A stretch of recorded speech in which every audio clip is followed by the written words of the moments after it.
మనకి వేప చాలా విశేషంగా ఉపయోగపడుతుంది. దాంట్లో ప్రధానంగా మనం వేపని పెంచాల్సినటువంటి సమయం ఆసన్నమైంది. ఎందుకంటే వస్తున్నటువంటి అనారోగ్య సమస్యలు చాలా అరుదుగా కనిపిస్తున్నాయి, చాలా తగ్గిపోయినాయి.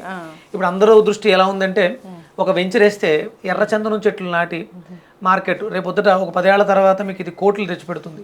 మీ దగ్గర కోట్లు ఉంటాయి, ఉండాల్సిన ఆరోగ్యం లేకపోతే ఏంటి లాభం? లక్షలు పోసిన హాస్పిటల్కి వెళ్తే శరీరాలు తిరిగి రావట్లేదు. అది పర్యావరణాన్ని రక్షించుకోవడానికి వేపని నాటాల్సిన అవసరం ఇప్పుడు ఉంది జనాకి.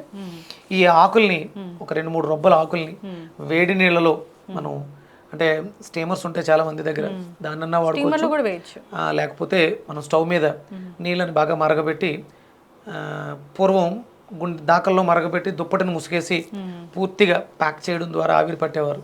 అది పట్టాలంటే వేపాకులు అలాగే పసుపు మనకి అద్భుతమైనటువంటి యాంటీబయాటిక్ పదార్థం ఇది.